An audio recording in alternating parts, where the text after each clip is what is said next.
Ini Palu Top, podcastnya orang Palu.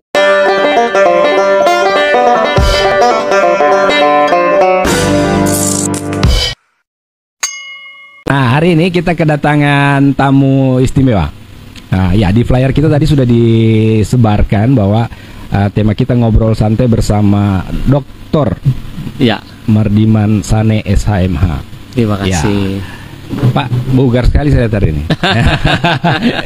Harus bugar. Harus bugar ya, karena saya tahu kesibukan Bapak ini keliling-keliling ini. Ada jadwal khusus kayaknya ini. Harus bugar karena kan muda adalah kekuatan kan. Wah, ya itu sebentar saya mau tanya Pak. Iya. Bapak selalu mengedepankan soal milenial dan anak muda nih. Oke. Oke, saya jelaskan sedikit teman-teman atau sahabat podcast bahwa Pak Mardiman ini atau yang akrab dipanggil Pak Andi, begitu ya? Ya. Tidak salah ya? Panggilannya Andi. Saya tahu kan? Nggak nyambung ya? Mardiman panggilannya Andi. Pasti mau bingung saya tahu dari mana. Iya. Karena saya tadi malam sudah tracking, Pak, saya sudah baca. Oh gitu. Profil Bapak. Luar biasa bos ini. Jadi saya tahu nama panggilannya Bapak, walaupun baru hari ini saya ketemu Bapak. Baik. Nah, kita hari ini ingin mengenal lebih jauh siapa sih sosok Pak Andi ini, Andi Sane, begitu panggilannya Pak ya? Nah, Pak Andi ini yang saya baca sedikit sekilas, lahir di Morut Pak ya? Morowali, betul. Nah, dulu Morowali, sekarang sudah lebih dulu lagi Poso. Kan Mekar ya. Kemudian menjadi Morowali. Iya. Pak asli Morut kah? Asli Morut. Tidak ada blasteran Korea atau Tionghoa kayaknya, karena saya lihat-lihat ini agak mungkin nenek moyang dulu kali ya. Gitu ya. Oke, pertama saya ketemu waktu ada konfirmasi lah waktu itu. Pak Andi ini kayaknya ada blasteran apa, karena saya tanya-tanya tidak, Morut asli itu. Morut asli. Tapi kan nenek moyang kita memang pelaut kan semua. Oh iya. Jadi soalnya agak mirip-mirip ke itu artis Korea. Ini host ini mantap sekali. Baik, oke. Trackingnya ya. Iya, saya tanya sedikit soal ini Pak. Pak Andi. Pak Andi kan lahir di Morut, kemudian banyak kisah perjalanan Bapak, pernah sekolah di Palu, pernah di Poso kan? Iya.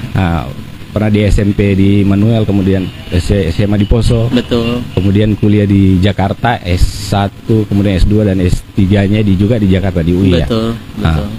Kemudian menjadi advokat.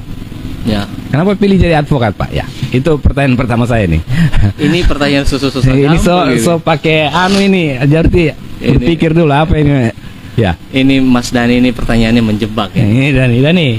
Kau kasih pertanyaan saya sama beliau menjebak. Jadi gini,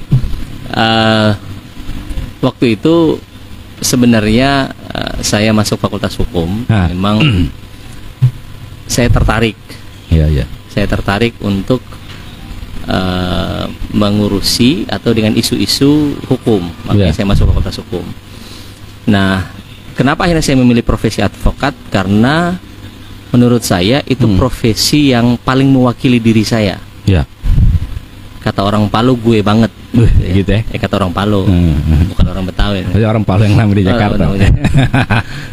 Karena sebagai advokat saya bisa mengekspresikan, bisa melakukan hal yang menurut saya benar dan sesuai dengan aturan hukum, tanpa quote and quote dipengaruhi atau ditekan oleh kekuatan yang memang saya dari awal memang saya orangnya lebih cenderung independen. Saya tidak menyudutkan siapapun yang menjadi pegawai atau karyawan. Saya memang dari awal kayak memang nggak pengen jadi bawahan siapapun. Gitu. Tidak terlalu mau diatur-atur. Nggak mau saya. Jadi tapi bukan berarti saya tidak bisa diatur ya Mas. Saya warga negara yang baik. Cuma dalam urusan pekerjaan saya memang maunya melakukan hal yang menurut saya benar. Apalagi di kampus, dengan dulu juga saya mantan aktivis. Ya, saya baca. Jadi lebih ke arah bahwa dengan menjadi advokat saya bisa mengekspresikan diri saya dan tidak hanya sekedar bekerja. Gitu. Ada pengabdian di masyarakat. Ya. Karena kan kata Buya, saya lupa siapa, tapi itu orang bijak, dia bilang ini, kalau kerja sambil kerja, Ya. dia bilang monyet di hutan juga Ya, kerja. bisa. Nah, kalau makan hanya makan, babi hutan juga makan. Ya. Nah, jadi kita bukan hanya kerja untuk Tapi makan, ada tapi pengabdian. ada pengabdiannya di sana. Setuju saya itu, Pak. Baik. Iya. Bapak juga saya baca profilnya sebelum menjadi advokat seperti sekarang ini. Ya. Nah, Bapak magangnya itu di tempat magang advokat yang luar Kaligis ya. Nggak usah sebut merek. Nggak apa-apa. Tapi dengan begitu track recordnya Bapak bisa ditahu dong. Maksudnya, Siap. dari mana saja Bapak belajarnya, kemudian di UI kemarin kan? Ya. Nah, sampai ente tahu UI Pak. Alumni UI sampai ente tahu. Sama di alumni Untar. Sama. Keren juga. Maksudnya kalau di Jakarta UI Kalisnya ada Untar. Untar, betul. Pasti keren. Semua keren. Namanya dunia pendidikan pasti keren. Pasti keren. Siap. Baik, Pak.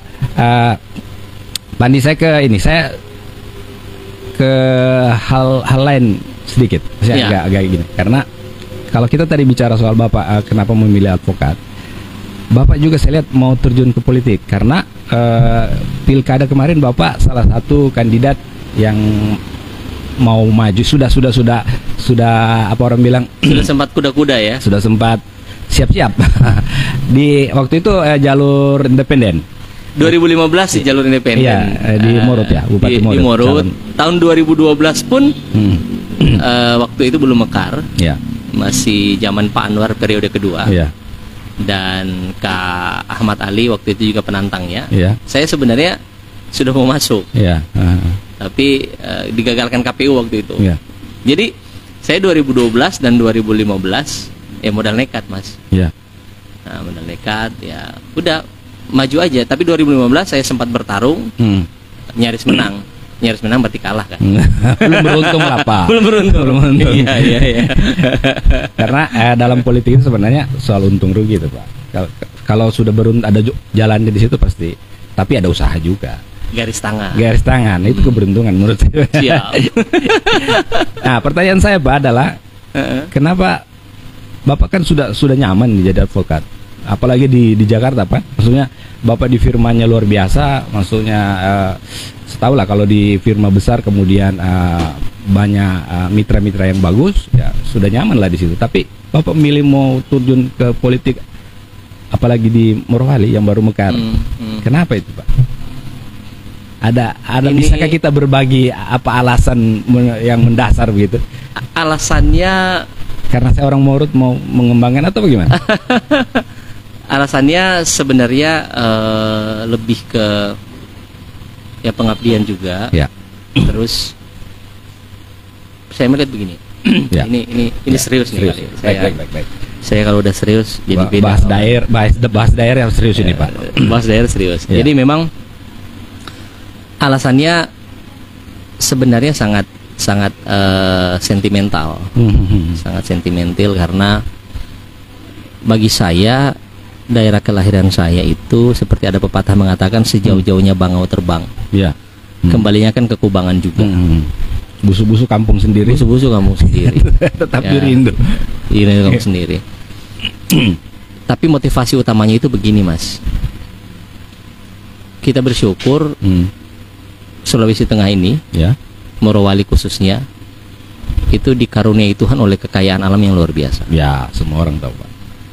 Ya kan, semua orang sekarang bahkan berlomba-lomba smelter nikel terbesar di dunia itu di sana. Ya. Ada satu hal yang memang menjadi concern saya, bahwa dimanapun di seluruh dunia, tambang itu pasti merusak alam. Coba tunjukkan ke saya tambang yang tidak merusak. Yang namanya mengambil dari kulit bumi maupun dari dalam bumi itu pasti merusak. Saya khawatir suatu saat akan ada bencana ekologis. Kita menghindari tambang itu hal yang mustahil, Mas. Karena kehidupan modern, kalau kita berhentikan pertambangan itu kita kembali ke zaman batu. Kenapa? Di tempat kita podcast ini aja, ini semua barang tambang, ini tambang nih, Mas. Iya. Betul. Ada nikelnya nih Pak. Handphone yang kita pegang ini semua tambang. Jadi kita mau menghentikan tambang itu adalah hal yang mustahil. Ya. Nggak mungkin di dunia modern ini kita menghentikan itu. Tapi di sisi lain, saya merasa terpanggil karena begini, posisi tawar Ya. antara investor sama masyarakat. Dalam ya saya bicara masyarakat umum ya. Ya, ya. Masyarakat umum pasti posisinya lebih lemah masyarakat umum. Ya. Karena investor ini dia punya segalanya, dia punya uang, Ya. dia punya akses ke kekuasaan Ya, baik. dan lain sebagainya. Nah, di kampus Ya. saya menjadi aktivis dan teriak-teriak Ya. di luar pagar. Ya. Kadang didengar, tapi lebih sering dikejar polisi. Kan begitu. Saya pernah mahasiswa pernah dikejar juga. Sama-sama. Nah, jadi dari situ saya melihat bahwa saya tidak mungkin terus-menerus berada di luar. Ya. Out of the box. Saya harus masuk ke dalam. Ya. Saya harus masuk ke dalam. Atas dasar itulah kemudian kalau Mas bilang tadi bahwa di Jakarta ya puji Tuhan, alhamdulillah hidup saya udah cukup sebenarnya. Ya. Sudah cukup untuk keluarga, untuk orang tua, sudah sangat cukup. Tapi kan hidup tidak hanya sebatas itu. Saya harus Tidak berhenti di situ, Pak. turun untuk melihat dan juga menyerap aspirasi. Jadi itu menggugah hati saya. Makanya tadi saya bilang alasannya sentimental sebenarnya. Iya, iya.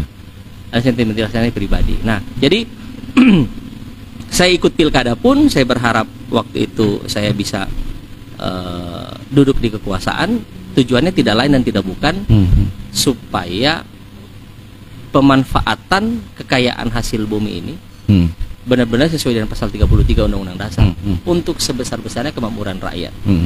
Rakyat yang mana? Ya, kalau tambangnya di Sulawesi Tengah, Iya. secara umum memang rakyat Indonesia. Tapi kan secara khusus masyarakat Paling dekat. Sulawesi Tengah dan lebih khusus lagi masyarakat yang terdampak. Ya, yang lebih Lingkar dekat tambang. di lokasi. Pastinya. Siap. Setuju. Itu, Mas. Iya. Asik ya. Udah cukup serius ya.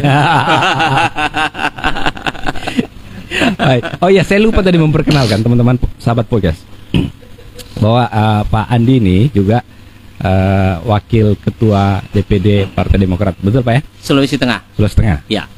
Itu. Saya tahu juga, Bos. Baik. Canggih radarnya nih. Tinggi antenanya Bos ini. Harus semua begitu, Bos. Semua siaran dapat ini. Harus begitu, kita harus sekarang semua serba terbuka, Pak. Ya. Jadi kita bisa searching di mana saja bisa dapat. Betul. Nah, jadi Udah nggak bisa sembunyi-sembunyi sekarang nggak ya? ada. Ya. Oke. Ya Pak Pandi, saya ke persoalan yang masih berhubungan dengan politik sedikit lah, gitu. Oke. Ini kan mau 2024. Menarik. Besok ini tidak lama lagi 2023. Artinya menuju 2024 itu sudah di ujung mata, Bu. Apakah Bapak masih berani mau maju? Apakah nanti jadi calon kepala daerah lagi di Morowali Utara atau mau bergeser? Kan banyak, Pak. Ada yang mau jadi legislatif atau? Ini menarik lagi nih pertanyaannya nih. Menarik. Pertanyaan menarik. Tapi saya serahkan sama Pak Andi nih. Pak Andi mau jawab juga bisa, tidak juga tidak apa-apa. Tapi jawab dong. Tapi saya kira publik pengen tahu, Pak. Siap. Jadi kalau Bapak tidak jawab, nanti kecewa penonton gitu. Iya ya. Kecewa penonton podcast. Jadi gini. Tahun 2024 itu kan pilkada dan pileknya dilaksanakan di tahun yang sama. Yeah. Meskipun tidak serentak. Yeah. Itu berdasarkan undang-undang pemilu yang baru. Kalau saya tidak salah, benar. Mudah-mudahan tidak berubah lagi, Pak. mudah-mudahan. Kalau saya tidak salah itu pemilu legislatif dan DPD serta Pilpres itu di tanggal 14 Februari. Baik. Di hari kasih sayang itu ya. Supaya kita ini walaupun kita bicara politik, kita juga tidak boleh lupa bahwa itu adalah hari kasih sayang ya. Supaya pemilunya penuh dengan kasih sayang. Damai. Nah, kemudian kalau nggak salah di bulan November itu baru pilkada serentak. Iya. Jadi memang ada dua kontestasi yang di dua ruang yang berbeda. Kalau saya sekarang memang saya persiapkan dan mohon doanya Memang sih di podcast ini saya tadi sempat tanya ke Ya. bos-bos, saya bilang, "Wah, saya agak-agak insecure sebenarnya ini. Iya. Ini podcast terkeren di Kota Palu, Sulawesi Tengah ini." Terima Saya dengar-dengar. kasih. Karena saya juga antenanya tinggi loh, Mas. Oh, Saya gitu juga ya, sama saya berarti. searching juga ini. Ini toko-toko di sini ada Kamat, Iya, ada iya, Kak iya. Cudi, Iya. ada Kak Anwar Hafid. Iya. Dan senior-senior saya yang lain. Pernah Itu- duduk di podcast ini. Pernah duduk di podcast Iya, ini. iya. Jadi kalau mereka itu tokoh-tokoh senior yang kalau di politik itu nilainya sudah 10, saya ini 2,5 lah, 2,5. 6 lah Pak. Jangan kalau 5 kan merah. Oh merah, oh harus 6 ya, 6 lah ya, iya. supaya lulus, supaya tidak tabaka rapor. Nah, jadi kita kembali ke Ya. pertanyaannya Mas tadi. Ya. Saya memang mempersiapkan diri untuk menjadi calon legislatif. Nah, catat itu. Maksudnya daripada Komiho bertanya-tanya terus, Bapak ini mau kemana Kak? Yang mau jadi bupati lagi atau mau kemana? Ternyata sudah jelas ya. Catat, mau calon legislatif. Calon legislatif Di mana? untuk 14 Desember 2024. Ya, tapi maksudnya November bisa juga saya ikut lagi. pertanyaan saya begini Pak, apakah lokalan di Morut, provinsi Sulawesi Tengah atau di pusat? Gini, Ya. ini menarik lagi nih. Jadi Ya. gini, seperti yang di obrolan awal kita tadi, Ya. ketertarikan saya itu memang secara sentimental dan secara pribadi memang lebih fokus pada penyerapan aspirasi dan bagaimana sih bisa berbuat untuk daerah kita ini, yang merupakan salah satu sentra pertambangan terbesar di dunia. Ya. Nah, sekarang ini Mas, pertambangan ini salah satu sektor yang ditarik ke pusat. Jadi daerah tingkat 1 maupun daerah tingkat 2 itu kewenangannya sangat sedikit, bahkan nyaris sudah tidak ada. Nyaris sudah tidak ada ya. Artinya masih dikontrol dari pusat begitu. Sangat. Jadi ini juga kritik saya ya. Saya juga merasa ini kok perjuangan reformasi jadi mundur. Ini versi saya ya. Ya, Kenapa ya, ya, perjuangan reformasi seperti mundur? Tahun 98 itu kan demonstrasi itu karena salah satu faktornya di luar krisis moneter adalah karena faktor Jakarta sentris. Iya kan? Ya. Sentralisasi. Betul. Kemudian diperjuangkan desentralisasi. Lahirlah Undang-Undang Otonomi Daerah. Ya.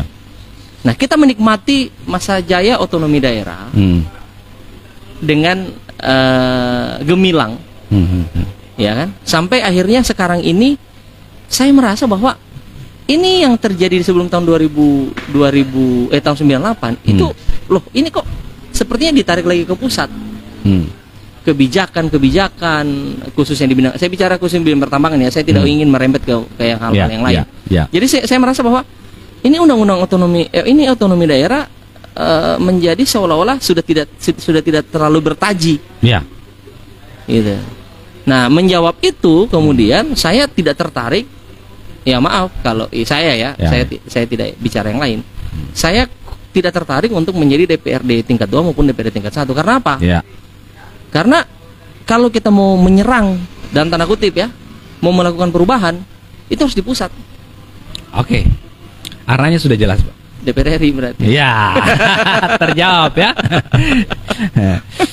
Ya kita tunggu nanti nih bagaimana karena saya sudah melihat ada beberapa baliho-baliho dipasang ini, Pak. Ya. Jadi sudah jelas. Tapi boleh sambil minum ini tuh? Boleh. Oh, ya. Kering, Pak, kalau bicara terus tidak minum. Makanya dengan kopi susu. Bawakan sini. Minum dulu, guys, supaya enak. Lancar kita ngobrolnya. Ya. Menarik, Pak, kalau dari penjelasan Pak Andi tadi bahwa Bapak harus berjuang di pusat.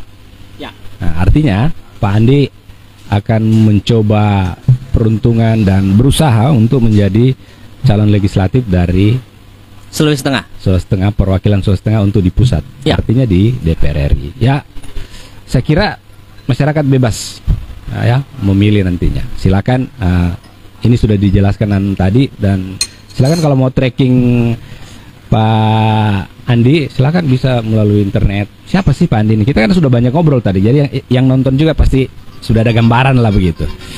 Oh, Pak Andi ini siapa, kemudian perjalanan karirnya bagaimana. Silakan teman-teman nanti atau sahabat podcast dan publik yang menilai Pak Andi ke depannya seperti apa. Ya. Saya tergelitik dengan ini Pak Andi. Saya kan semalam itu ada lihat beberapa postingan, khususnya di platform Mardiman Sane Official. Apa itu ya? Garda terdepan. Ya. Di Facebook. Ya. Kemudian sebelumnya saya juga baca Pak Andi ini dalam mempersiapkan pilkada di Morut kemarin itu selalu mengedepankan milenial. Nah, kemudian ada, saya lihat di official Facebook Bapak Garda Terdepan Mardiman itu, kalau tidak salah di Dombu kemarin ada kegiatan di sana dengan Pak Anwar. Yep. Nah, saya tidak lebih jauh menanya soal kegiatan apa di sana karena nah itu nanti biarlah saya yang menjelaskan. Jangan Mas gitu. Nah, saya melihat di baju kaos Bapak, saya tertarik, ada tulisan di baju kaos Bapak itu hashtag begitu. Muda adalah kekuatan. Jadi ada hubungannya milenial dan muda. Oke. Dari waktu calon Bupati Morut, kemudian sekarang Bapak mengedepankan yang muda-muda ini. Kenapa itu Pak ya? Yang pertama apa karena Bapak memang masih muda? Karena profil Bapak ini masih muda sekali. Tidak juga. Sangat. Tidak. So STW ini STW. Jadi gini Mas. Ya. Yang pertama gini. Kenapa saya tertarik untuk ikut meramaikan bursa caleg DPR RI? Mohon doanya ya calon aja belum, tapi kan kita boleh dong bicara kan. Arahnya kesana. Namanya juga calon Pak. Namanya saja bebas. Namanya pra-calon. Masih bakal calon kan gitu. Orang mau calon presiden saya bisa. Oh Pak. Iya, hak konstitusional warga negara. Asik. Nah, jadi gini. Karena apa? Karena yang pertama, saya kok tergelitik ya, jangan sampai wajah caleg atau anggota legislatif 7 kursi kita ya kalau nggak salah ya. Iya. Nah ini kan jangan sampai isinya lu lagi kan. Gantian dong. Gantian lah. Kasihlah sekali-sekali kasih anak muda kan. Gitu. Oh iya jelas. Nah itu yang pertama.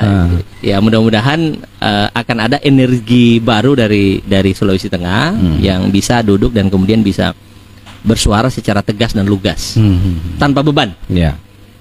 Tanpa beban. Biasanya memang anak muda berapi-api Pak. Iya, jadi bisa mendobrak begitu. Itulah kan kata Bung Karno kan, kasih saya setuju. Saya baru mau ngomong udah tahu kan.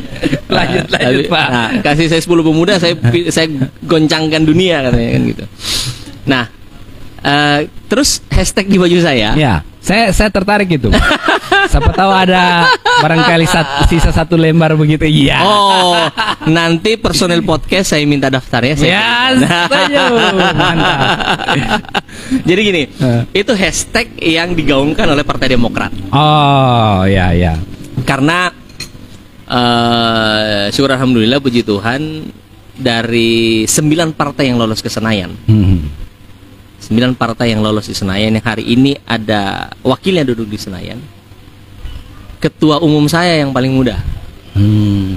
Iya Partai Pak. Demokrat, Pak Ahaye ya. Semua orang tahu Pak. Pimpinan partai termuda siapa? Iya kan gitu kan. Jadi kita mau ikut yang muda-muda juga. Iya. Anak muda bukan berarti dia muda tidak bisa Pak. Oh iya. Pembuktiannya kan? Iya. Karena memang begini Mas. Saya juga terinspirasi. Iya. Jadi ada satu ayat dalam kitab suci saya, kebetulan saya Nasrani. Iya. Dia bilang begini, jangan seorang pun menganggap engkau rendah karena engkau muda. Baik. Jadi kemudaan itu sebenarnya adalah kekuatan. Tapi kekuatan yang harus dikontrol oleh intelijensi. Ya betul. Nah, kembali ke yang Mas bilang tadi, senior saya Pak Oce Kaligis. Ya. Kita kembali ke tadi. Dia berpesan kepada saya, dia bilang begini, kalau mau jadi advokat yang hebat, itu modalnya 2. Yang pertama berani, yang kedua pintar. Iya. Karena kata beliau, kalau hanya berani tapi tidak pintar, itu maksimal jadi preman. Kan gitu Mas. Setuju. Tapi kalau hanya pintar tapi tidak berani, itu tidak akan pernah berinovasi. Baik, setuju. Harus dikombin. Modal nekat dikit nggak apa-apa lah. Hidup kan harus berimbang Pak. Jelas. Jadi hashtag muda adalah kekuatan. Itu adalah hashtag dari Partai Demokrat sebenarnya. Dari Partai Demokrat. Ya kebetulan waktu sebelum di Demokrat Bapak juga sudah menggaungkan itu. Betul. Saya baca, Pak. Jadi begitu ketemu partai, kayaknya ini saya banget ini. Oh ya, passion saya di sini. Iya, gue banget nih. Luar biasa. Cuman saya minum kopi nih. Nggak apa-apa, Pak. Kita per rumah di sini, Pak. Jadi biar 1 ember kita minum. Oh iya. Bapak kan tamu di sini. Oh siap, terima kasih. Baik. Ini seru sekali, sahabat podcast, kita ngobrol sama Pak Andi sana ini karena saya baru bertanya 1, dia sudah jawab 10. Nah, jadi saya host juga enak. Semangat. Jangan saya bertanya 1, narasumbernya jawab 1. Matilah saya, Pak, host. Iya ya. Untuk mengembangkan pertanyaan. Kalau ada yang begitu nanti, Mas, suruh aja dia jadi host. Ketukar. Iya. Kalau begitu kau jadi host. Ya. Jadi public speaking bagus, wawasan luas. Terima kasih. Masih muda juga. Ya, tahu salah saya bilang, terserah publik menilainya kan. Gitu. Baik, Pak. Saya yakin Bapak banyak jadwal, banyak agenda hari ini. Ya. Dan sebentar katanya jam 2 mau ke Donggala lagi. Ya. Nah, kita juga dibatasi waktu. Ya. Nanti kebanyakan kita ngobrol orang bosan, Pak. Mudah-mudahan tidak lah ya. Mudah-mudahan tidak. Untuk itu soalnya hostnya kan smart dan menginspirasi, jadi saya yakin tidak akan bosan orang. Kamu udah apa? Kita tende deh, tende uang. Palu dilawan. Palu dilawan. Ini Palu, Bung. Kota 1000 tende, sejuta tende. Baik, Pak Andi, saya ingin di akhir atau di penghujung obrolan santai kita ini, saya ingin Pak Andi closing statement apa yang mau disampaikan ke publik. Bisa di khusus di Morut kah, atau kayaknya deh, Pak, ya, di Sulteng lah, karena tadi kayaknya Bapak butuh dukungan masyarakat Sulteng secara umum ya. Ya. Apa yang Bapak mau sampaikan begitu di podcast kita hari ini sebagai closing statement? Ya. Terima kasih, Mas. Jadi gini, Sulawesi Tengah ini adalah daerah penyangga dari ibu kota baru. Saya bicara yang update saja, sekalian juga untuk closing statement. Berarti kan kota ini dan provinsi ini punya keniscayaan untuk maju yang besar. Setuju. Karena makin dekat dalam spektrum kekuasaan pusat dalam hal ini. Jadi pesan saya kepada teman-teman di Sulawesi Tengah, jangan berkecil hati.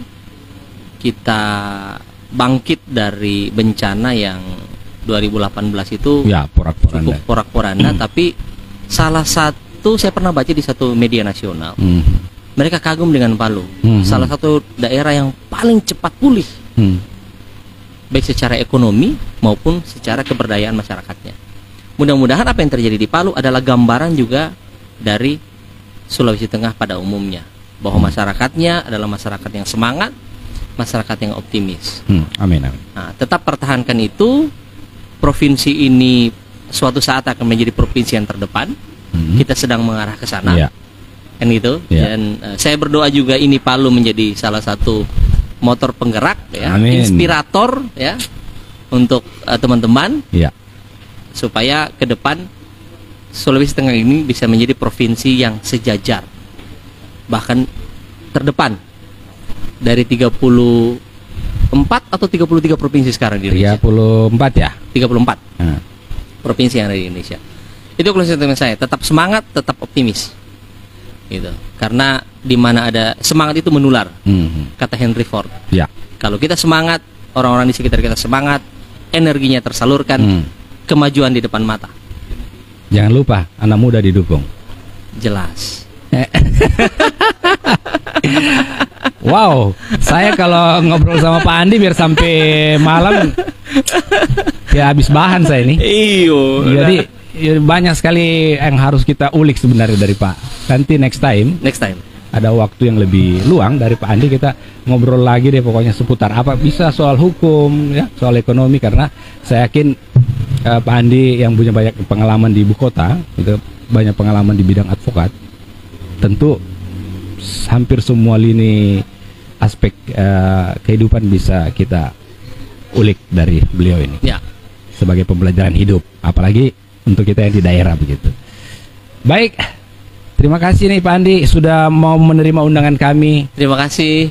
Saya terima kasih diundang. Sama-sama Pak. Oleh ini Palu. Karena kan ini saya terima juga kasih. bilang tadi ini podcastnya orang-orang keren. Oh, ya. Jadi Terima saya kasih. sudah termasuk orang kerennya Sulawesi Tengah kalau udah masuk ke sini. Bapak juga biar tidak diundang di sini sudah keren Pak sebenarnya. Seperti pembukaan awal saya tadi. Baik, demikian ya. Saya akhiri obrolan kita bersama Pak Andi atau Mardi Mansane hari ini di podcast Palu, di ini Palu Top podcastnya orang Palu. Kita akan berjumpa lagi di podcast berikutnya dengan narasumber lainnya. Saya Roni Sandi dan Pak Andi Sane, Mardi Mansane. Saya Mardi Mansane pamit. Terima kasih atas kebersamaan Anda. Assalamualaikum, selamat pagi. Saya Roni Sandi pamit. Sampai baku dapat. Sampai ketemu.